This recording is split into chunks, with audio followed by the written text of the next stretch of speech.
Hello guys! Welcome to Singapore Merlion Park. As you can see, Merlion is not there because the Singapore Tourism Board would like to inform the public that the main Merlion statue at the Merlion Park is undergoing repair from September 25 to December 13, 2023.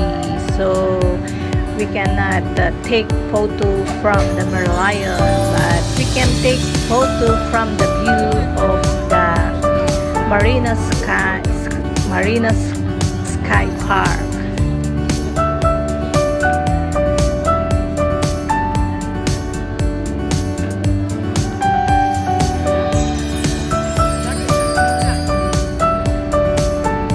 Not available also for taking at Merlion statue because the statue is covered up, as you can see.